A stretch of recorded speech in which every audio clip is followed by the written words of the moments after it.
Wait a second, is this a demo version of Kerbal Space Program? That's right, we're going to be playing a demo version today, and we're going to achieve something that is actually relatively challenging in the demo of the game.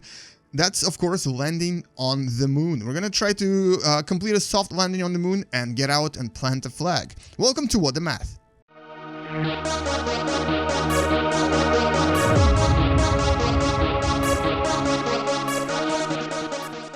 And so why are we doing this? Well, first of all, I actually wanted to show this to some of my students that actually had a project where they had to try to land on the moon and explore the mathematics behind ellipses and various awesome opportunities to basically explore math in space. But more importantly, it's because it's actually kind of challenging. You wouldn't think it is challenging, but look at the parts we get here. We get 2 tanks. Technically 3 tanks. We get 1 liquid engine, 2 solid engines, and that's pretty much it. You do get a couple of winglets, or at least 1 type of winglet here. You do get batteries and parachutes, and 1 science thingamajiggy. Well, you know what? This is going to be fun. I've actually previously done this in a previous demo. I have not done this in this recently released demo for version 1.05 of the game. And for you viewers, I actually would like to make another challenge. How about see if you can return from the moon after a soft landing? So can you actually plant a flag, collect a sample, and return it back to Kerbin? All of this done in, obviously, in a demo version. If you actually complete it, post it in the comments below so that we can actually all watch it. Anyway, so let's start, and let me just show you what we'll be doing. So remember, whenever you're trying to plan any mission in Kerbal Space Program, you always have to plan it in stages, but always in backward stages. So the last step of the journey will, of course, be the landing part on the moon. So we need to create a moon lander, and we're going to be going for the suicide burn here. So this is what I'm going to do. Since you only get 1 engine, we're going to put it right here, but we also are going to use these modular segments as our impromptu wheels, you could say, or landing gear. We're going to rotate them a little bit so that they actually look more like the actual landing gear. There we go, that's a little bit better, and maybe a little bit more this way. And now that our engine is kind of sticking out, so we're actually going to place it inside a little bit more, and ta-da! And there you go, you're technically looking at my moon lander. So this will be used to land on the moon using the suicide burn. So now we need a moon transfer capsule. So this will be the capsule that will transfer us to the moon from the orbit of Kerbin. Since we have a stack decoupler right here, we're going to place 1 on the bottom. And let's actually make our transfer module. And there we go. Okay, this is looking a little bit better, but I know this is going to get really unstable. So what I'm going to do is I'm going to attach strut connectors so that I actually stabilize my ship so it doesn't wobble too much. I'm going to place them right here.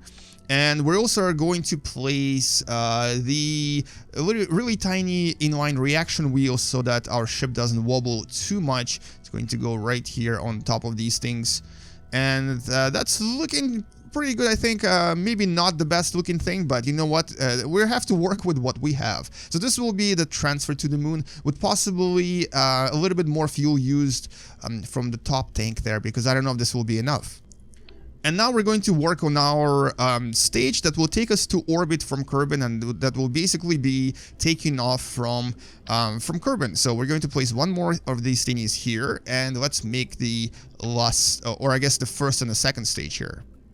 Alright, so we have 4 engines on the bottom here with 4 of these medium-sized tanks, and I also think I need to add a few more hammer solid fuel boosters, which I'm going to attach to these tanks as well, so that we can actually take off from Kerbin much easier. But I think I also need to, I just forgot to place something. We're going to place winglets on this stage right here, because this is the stage that will be, or actually, sorry, on this stage right here, this is a stage that will be taking us into from the lower atmosphere and also in the upper atmosphere.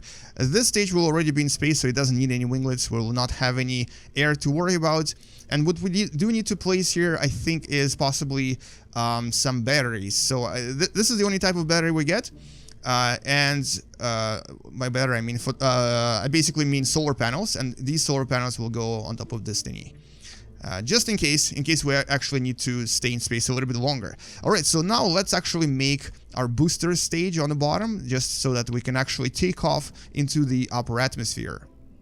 All right, and this is what we have on the bottom. We have 2 stages of solid boosters that will hopefully be enough for us to basically take off from Kerbal. So it's a very long rocket. It's not particularly stable yet. Let's take it for a test drive. Let's actually name it something. This is going to be Kerbal Demo Moonlander. Very simple name. And let's actually take this for a spin and see how it does. And if everything goes right, we might be able to land on the moon directly. I'm going to change this to Valentina Kerman because she is my favorite Kerbal. So, all right, so let's go. All right, so it's flying. This is a good start. I don't know how long it's going to be flying and where it's going to go, but we might be able to make it to at least space with this particular design. I'm going to watch my fuel here. Valentina is ridiculously happy about the situation. And this is just for me to basically demonstrate that it's actually quite... Uh-oh, I forgot to put... Oh no, I forgot to put the decouplers right there. Anyway, first explosion. You cannot have the Kerbal Space Program without explosions. But yeah, this is just for me to demonstrate that it's actually possible to not only go to space with the demo version, but it's actually possible to also reach the moon. And when I was doing this with my students, their goal was to try to get to the moon, even if it's a hard landing. But more importantly, they had to try to land, and this was to get a perfect grade. I don't think anyone succeeded, so I'm going to show you that it's possible. That I didn't just make it up for no apparent reason. I may have to restart this actually, because I don't know if I'll have enough fuel to get into orbit using this particular design, because I did totally forget to put the extra decouplers there, so I wasted a little bit of fuel on the bottom. But we'll see if this is actually flying and if it actually gets to space. All right, so let's start our gravity turn and go sideways, because that's what you have to do if you want to get into space. You cannot go to space, or you cannot stay in space if you go directly straight up. You have to make sure you're going sideways. It's like someone said, it's really easy to get into space. It's really difficult to actually stay there. And this is what we're going to be trying. We're going to be trying to do this right now by essentially just going sideways. Now, this is not a very stable ship, mostly because I'm lacking a lot of parts here. Specifically, I'm lacking a lot of the these thingamajiggies, reaction wheels, which are usually crucial. You need them for sure. All right, so we're gonna go sideways now, and let's see if we can at least make it to orbit. And this is the next stage, and bye-bye stage number 2 or 3. This is going to be the stage that will hopefully take us into orbit. And we're going to wait for the apoapsis here, which is the highest point, to get to about 75 kilometers, which is about 5 kilometers above the area where space starts. And then right here, I'm going to press X to stop my engines, and we're just going to wait until we get to that point. So this will actually take us to orbit, and you can use the maneuver nodes here by basically pulling this thingy to make a perfect ellipse. We're going to make a perfect... or close to a circular ellipse right here. This is as close to a circle as possible, but it is an ellipse nevertheless. Now pointing ourselves toward this blue thingy, or just pressing maneuver node right here, we can actually start going and preparing for the final burn to circularize our orbit. I'm going to extend the panels here just because we need to make some extra energy just in case our battery runs out. I don't really know if the batteries ran out here. Oh yeah, they do. There's definitely energy going on there. And so it says estimated burn 40 seconds. This node will occur in 1 minute. So at around 20 seconds left, I'm going to start burning the engine, because we don't want it to be too soon, but we don't want it to be too slow either. So let's just wait. And the music has started. The music suggests that we are now in space.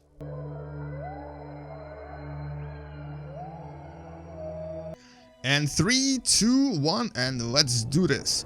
So we need to burn for 700 meters per second more to circularize this orbit, and this will take us into a perfect and stable orbit around the planet. I may have some fuel left, so obviously this was supposed to be my transfer stage, but it turns out that I needed this stage for circularization as well, and I'm already almost out of fuel. So this is not a good sign, but I guess I've learned a lesson from all of this. I need to bring more fuel for my first and second stage as well. All right, so here we go. This is a perfect orbit, and we're definitely in space. And alright, so what I'm gonna do is, I think I may not really have enough fuel for me to actually land safely on the moon. So we're gonna start this again. And this time I'm going to attach 3 more engines right here on the side and make them a little bit more powerful as well. And I actually did attach the separators right here. So this will be a slightly more powerful ship, but because this is a little bit more powerful and is going to be going a little bit faster, you can actually adjust the thrust here. And I actually decreased the thrust of this engine to 70% because I don't want them to be burning too much fuel and going too fast. And I want them to actually last a little bit longer. So let's see how this goes. This is attempt number 2. Alright, so it's still pretty powerful, it's still going really well, but it's actually going to last a little bit longer this time because I've decreased the thrust. And so here, you'll notice that it's not going up as fast, but it's definitely is going to be, it's going to take us a little bit higher. Alright, so I'm going to skip a few of these stages, and, well, actually, I'll show you how this separation works, because this is probably the best part, and there we go. And this is stage number 2. And attempt number 2 is going really well. I'm still using that bigger stage on the bottom here, and I'm already almost at that stage where I was actually about to stop my engines, which is actually great. So I'm going really fast. I'm going to separate this last stage right now and launch my last stage. There we go. And this will hopefully be enough for me to basically circularize with just enough fuel left to transfer to the moon. So right around 75 mark. Stop the engines, and there we go. Alright, excellent. So I think we're now in a perfect orbit, and there's just enough fuel left to start our transfer maneuver as well. So we're going to start that right away. I'm going to zoom out here, select moon as target, and place a maneuver node. Hopefully it won't be too far. Where is it going to be? And there you go. So there's a maneuver node right here that will actually intersect me with the moon directly, meaning that we'll be heading directly toward it. There's not going to be any orbital circularization around the moon. We're basically crashing into it, and this is called suicide burn because it's, you know, you're trying to crash somewhere and you potentially are committing suicide. But we are not going to be doing that because we do have just enough fuel to stop right before that happens. So now let's just wait until we get to that point, which is going to be very, very soon. That node is coming up really soon. And as soon as that occurs, we're just basically are going to burn our engines toward this particular location. So this is the maneuver node location, and this will hopefully project us directly into the moon. We'll have to drop this stage at the end and then use this engine right here to try to finish the burn. But it's actually a very powerful engine, and it's going to go really, really, really, really fast. This is the last stage, and I'm just going to watch the fuel here, and as this thing is decreasing, my fuel will keep decreasing as well, and as soon as it's out, we're just going to drop the last stage and engage the last engine. And now, and engage the last engine, there we go. It's a very, very powerful engine, so I have to slow down a little bit and stop right around here. I think this is actually it. We might be on a projectile trajectory to the moon, and perfect, look at that. We'll be intersecting the moon right somewhere in the middle of it. So essentially that's it. Now all we have to do is basically wait, and we'll be trying to attempt the landing on the moon now. It may go well, it may not, but at least now you know that it's actually possible. So let me just show you what's going to happen. So I'm going to actually wait until we get to the moon. And now, since we don't actually have any more battery chargers left, which I should have placed them on this capsule, not the one that I just let go. And meanwhile, we're just going to wait and get to the moon. So say goodbye to your home planet of Kerbin and say hello to the moon, because you're not coming back from it, Valentina. We don't have enough fuel for you to return. But this, as I mentioned before, is your challenge. See if you can do it. I think it's quite possible, and I'm sure someone will actually accomplish it. All right, so here we go. Oh, yeah, it's still far away. So let's just, we're going to warp directly to this location here. And here comes the moon. And as it comes closer, we need to start being a little bit more careful. So we'll be going really, really fast. We'll be actually crashing into it at first until we slow down. So this is going to be a pretty risky maneuver. And here it comes with its beautiful craters on its surface. All right, so we're still kind of far away. I'm going to re-enable this. So what I'm looking for here is, where am I going to land first of all? Looks like it's flatland, which is perfect. I don't want to land in a crater because those are usually very difficult to land in safely. We're going to advance time a little bit more, warp to this location here. And now I'm just going to start watching my altitude. So we are not slowing down, but we are still going at the same speed, about 750, 760 meters per second toward the surface of this moon. So we're going to change our position and point toward retrograde, which means basically our engine is now pointing away from the velocity vector, and that's obviously to help us slow down. So at about 25 kilometers, maybe 20 kilometers, I'm going to blast my engines and slow down to about 200 meters per second. This is pretty risky, but you know what? Why don't we just take more risks? So you can also check how much time left before ground by clicking on the maneuver node here, and it's telling me there's about 2 minutes left. But because this engine is very powerful, you can slow down really, really fast. There's going to be a lot of G's here, so poor Valentina is probably going to get squeezed, and her poor green ribs will probably get broken, and she's probably going to suffer. But you know what? For science, we need to do certain things, and this is one of those things. All right, 27 left. We're almost there. I'm going to start slowing down right about now. Let's blast this engine, see how fast it is, and see how many G's she's getting. Crazy. It's going to slow down very, very quick. We're actually going to stop now and wait for a few more seconds. All right, good. Now, one thing I forgot to mention is that I recently read a tweet from KSP developers, and there's a new version coming out soon, 1.1. So I'm actually excited to see the new demo version as well and how they'll change it. So if you don't actually own this game yet, demo version does allow you to experiment a little bit and play around with a lot of different things, which I think is pretty cool. I mean, this is a pretty awesome game to own, but if you don't have enough money to buy it, even the demo version allows you to do so much.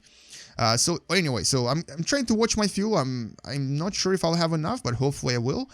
And all we need to do now is basically get a little bit closer to surface and then slow down even more. And as you can see, we're kind of falling in a parabolic motion now. What we're trying to do is we're trying to turn this into more of a almost directly vertical line, but it's going to be kind of challenging to do that. So slowly, step by step, we're going to slow down until the ship basically points directly up. It's going to be relatively challenging, but it's possible. Also, one thing or one advice I have for you is find the sun, and then somewhere over there, and then look at the surface of the moon. You eventually will see your own shadow. This is actually a very good indicator for you to see your altitude. So I'm going to slow down to about 50 meters per second now. Just going to approach this a little bit more carefully and look for our shadows, because our shadow is essentially a very good indicator of real altitude. Unfortunately, this altitude is not real. This is from so-called sea level, which unfortunately the moon doesn't have, but visual representation here is pretty accurate. So I still don't see my own shadow, but I'm sure I'll find it eventually. And you know what? I got really unlucky because my shadow is right underneath me. That's not going to help me at all. Sometimes if you're not coming when the sun is directly above you, you can easily see it. But this time I got really unlucky. This little spot right here is my shadow. It's because the sun is actually right above my head. But I do have enough fuel to slow down here, and we're landing in a very, very nice flat land. This is just perfect. And so now we just have to make sure we're not going too fast. I'm going to try to land at a speed of about 4 or maybe 5 meters per second. Unfortunately, because this engine is so powerful, it's very difficult to control its thrust. So there we go. All right, so we're landing now, and there's a shadow. We can still use it as a kind of a last-minute altitude gauge, and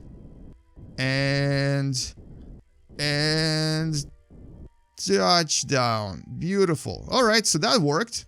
And look at that, we still have just a little bit of fuel to possibly even take off from the moon. In other words, if you actually want to attempt the return trip, and here's Valentina super happy as she's the first demo version visitor to the moon. We're going to take the surface sample, and it says the sample appears to be comprised of a large number of materials layered over time. We're also going to plant our flag, and we're going to write something on it. Demo Valentina made it to the moon. So there we go. That's our flag. All right. So as you see, it's quite possible. It's actually kind of fun. It's very challenging, but challenge is what Kerbal Space Program is all about. Anyway, so I'm going to try to take off and see how much fuel I have left. I may even be able to possibly get into orbit, but I very, very, very highly doubt it. And if I don't get into orbit, that's okay too. All right. So let's see what happens. And so what we're going to do is we're going to take off and do the gravity turn right away and basically go this way and see if we can possibly get it. Oh no, we can't. We can't get enough speed to get anywhere, but we will be actually going relatively high at altitude of about 35 kilometers, and then we'll be crashing back on the moon. Now, let me show you if this happens to you, you can still survive the last part if you actually take out your astronaut and start using their own propellers, their own EVA engines. And I'll show you what I mean by this in a second when we actually get to this part right here.